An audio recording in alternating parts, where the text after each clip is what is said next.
Hey everybody, this is Jesse P. Gilmore, agency transformation coach and founder of Niche in Control, creator of Leverage for Growth. And I'm Lucas James, founder of Twiz.io, which scaled from $0 to $200,000 a month with my own agency. We are the hosts of Leverage for Growth podcast agency leverage episodes.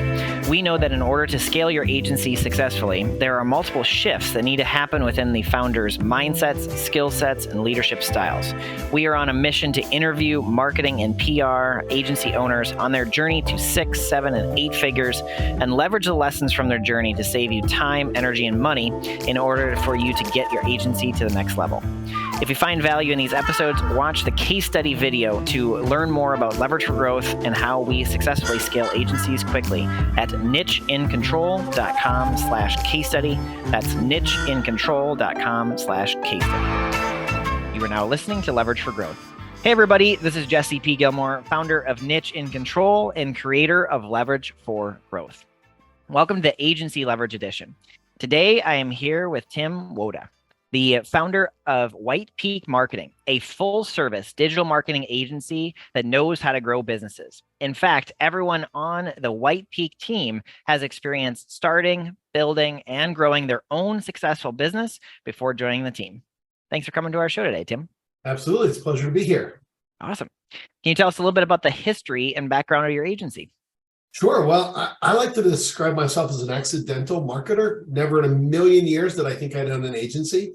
Really, my whole professional background, I was a serial entrepreneur, was involved in startups and, raising money, growing those businesses, and ultimately, selling them.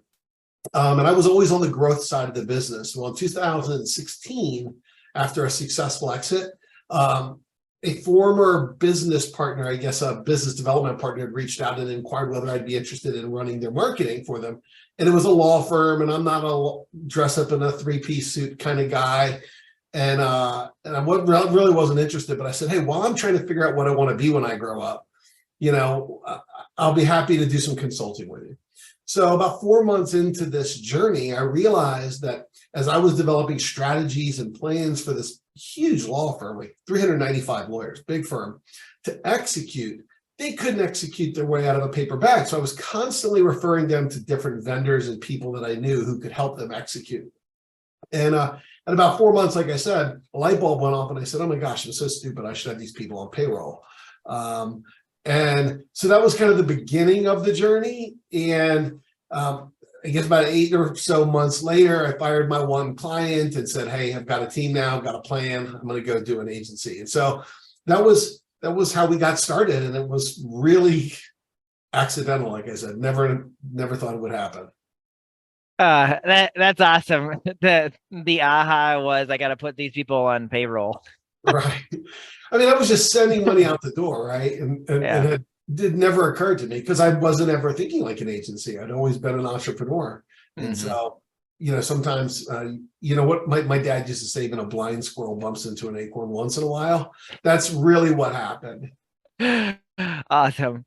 So you've had it since 2016, and most likely bringing people on payroll, having them, what kind of led towards you seeking out people that have owned businesses before? Can you talk a little bit about that?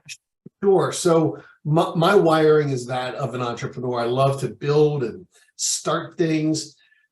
And I knew that was an area of differentiation that I had from some agency owners. Not that all agency owners haven't started something. They obviously have. They've started their agencies. But I had been involved in 4 or 5 other startups that had gone through the process of capital raising and building, MVP products and, proving out market fit. And, so those things that are unique to starting a business, I had gone through those. And so when I was starting to put together the team for White Peak, I said, well, there's companies that specialize in all sorts of niches, right? The old saying, niches make riches, is true. You need to specialize in something. But what I didn't see a lot of was companies that were built specifically to work with funded startups, kind of post-revenue startups. And if they were, it was really based upon their processes and their heart's desire to focus on that niche rather than from the DNA itself. And so, one of our hiring criteria is, tell me about your experience starting your own business. And it's like, well, I haven't started my own business. Okay, next. So, we understand that just because someone is looking for a job, or that they may be a candidate that we're trying to recruit, they don't have to have been this smashing success in their own business. The reality is most businesses, end up having some hiccups along the way. But they know what those hiccups are, right? They know what keeps our clients up at night. They're able to connect the dots between, like, hey, I know I'm working on this campaign for you over here, but how are you planning on operationalizing fulfillment? And the client's like, I don't know, I haven't thought about that. So we don't put our clients in a bad spot by just saying yes, sir, every time they want to go do something. We're actually thinking about this holistically, throughout the entire team. Mm-hmm. And I have like about 5 different questions that immediately popped into my head.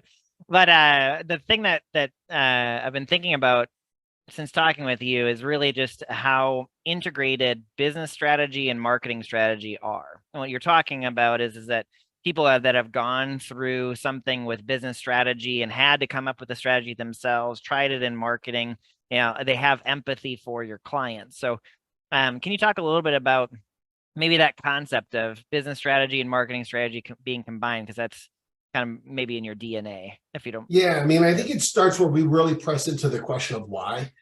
Someone will come to us and they obviously are talking to us because they want to grow. So they say, hey, I want to grow. And we'll say, why? And they're like, well, because I want to make more money. And so we'll say, okay, so before we go into figuring out whether you need to grow, is it possible that your business is just inefficient and you need to have better efficiencies? I don't want to spend your marketing money if it really isn't supposed to be marketing money. And so we'll start off by just talking to them about, is this a revenue issue, or is this a profitability issue? And if it is a marketing issue, then we start out this. So, well, okay, we've determined it's a marketing issue. And so now we need to get more visitors on our website. And again, we'll say, well, why?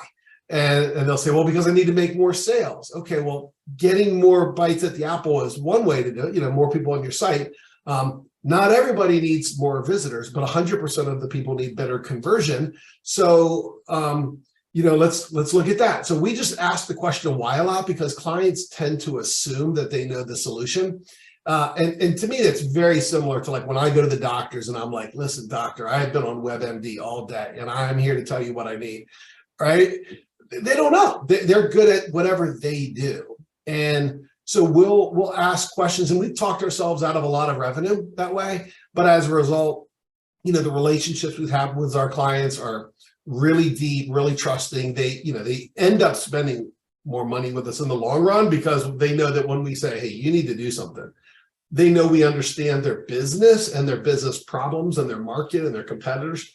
Not just because we were researching it to put together a campaign, but we were really trying to understand how to make this business successful, and getting to what that definition of success looks like is really important. I love it. And in your journey as an entrepreneur, multiple businesses before, what have you learned in this business that you haven't learned in the previous ones? Yeah.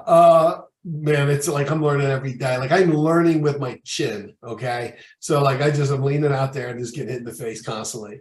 I think what I've probably appreciated more in this business than in past businesses is the importance of process.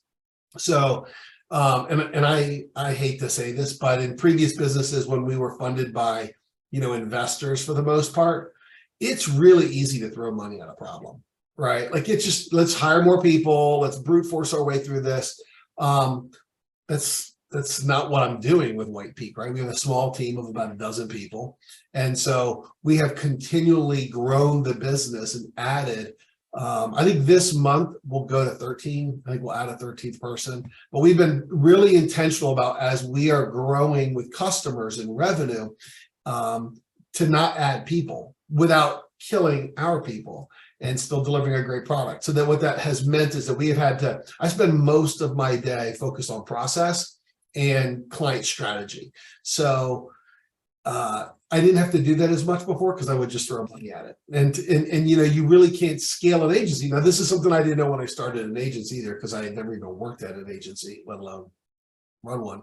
But there is a problem with scaling at an agency. Is at some point you say, well, I need to grow, I need to add more people. But if I add more people, then I don't become more profitable. So it's almost no point to even growing, right? Like all I'm doing is increasing the size of my headaches because I'm making just as much money as I was before. It's just we're doing more revenue and I got more expenses.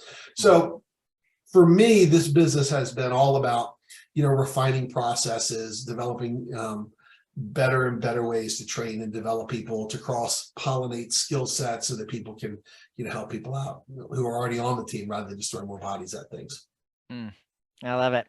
These are not the scripted questions that I would normally come up with, but if you were to look back on your journey from 2016 till now, and you were to kind of give yourself advice, maybe on your journey that would save you time, energy, or money, what advice would you give either your previous self or our audience? Yeah, I would say that the speed at which we are able to onboard new clients is really huge. The first few years that we started this, it took us a lot longer to get new clients kind of fully up and running. And again, it was processes. We had so many processes in place about how we were going to execute campaigns, and we had a bunch of processes related to selling. Realistically, if we could have gotten our processes in that first 30 days buttoned down, I don't think the clients would have performed better, but we would have stressed less. Like, the first 30 days of a new client coming on board was always a real headache. It was almost like painful to get a yes, right? We were like, oh crap, now we have to digest this business. And the reason why that's important is because we're not a niche that focuses on a vertical, right? We're not like, oh, well, I know all the dentists. I know what dentists think about. We've got a nanotechnology company as a client. We've got a bikini designer as a client. We've got, an online school as a client. So the first 30 days for us, it was really painful. And if I had to look back on it sooner, I would have come up with a process for ramping new clients up. Awesome. And what are you working on right now? What are you excited about in the next maybe 1 to 3 years for White Peak? Yeah, two things. Number one, we're starting to productize some things that have in the past been services. So we are taking some technology that we have developed in-house, because my background has always been an entrepreneur in kind of the SaaS technology world. So we've developed some technology that we've used ourselves, and we're productizing that so that, I'm kind of anticipating, I hope I'm totally wrong, but I'm anticipating the economy to get tougher before it gets better. And so we want to have a way for someone who thinks that they can't afford an agency to be able to utilize services that we can bring to the table. And that comes in the form of technology. So it's lower cost, it's self-service, but then someone can kind of off-ramp and hire us as they need be. So that's the first thing. And then the second thing is that the second half of this year, for the first time, we actually will focus on a specific industry vertical. So I'm basically, for that particular investment, just considering it a throwaway and just like, let's figure out how to crack the code on that. But that'll be something cool for us to try. Awesome. Sounds exciting. Yeah, it should be fun. Well, what's the best way for people to get in touch with you, or do you have any offers for them that they could take advantage of? Yeah, sure. So our website is the best place to reach us. It's at whitepeak.io. And, most of what we do is we design and build great websites, and then we do a lot of SEO campaigns. So we do a lot of other stuff that kind of is born out of that: conversion optimization, landing pages, ads, and stuff like that. But those are our two main things that we do. And so if someone is interested in working with us, if they are an agency or that's, wants some help with some white label type stuff, or if they are an end user client, one of the things that we do on the SEO side that I don't think a lot of companies do is we actually provide a money back guarantee. Essentially, if we don't improve your search results performance, you don't pay us. And so we kind of feel pretty confident in our ability to improve search performance. And so if someone is like, hey, I have a client or I have a business and I can't afford to put any money at risk, then great, transfer all that risk to us. We'll take that on. And if we don't make you better, then you don't pay us any money. Awesome. I love it. So for anybody that's listening, you can check the show notes for all the URLs to White Peak. And I just want to thank you very much, Tim, for being on the show today. Yeah, it's been my pleasure. Thanks for having me. Agency owners, if you want to transform your agency to sustain and grow without your direct involvement, where you can stop working in the business and switch to working on the business, where you can regain control of your time, delegate effectively, get paid what you're worth, and have your team run the day-to-day, go to nicheincontrol.com/case study right now to learn more about Leverage for Growth. You can book a free strategy session with us to look at your systems, understand what needs to be done in order for you to scale, and get a free strategic plan for the next year to live the life of entrepreneurship that you've always dreamed about. Go to nicheincontrol.com/case study. That is nicheincontrol.com/case study now.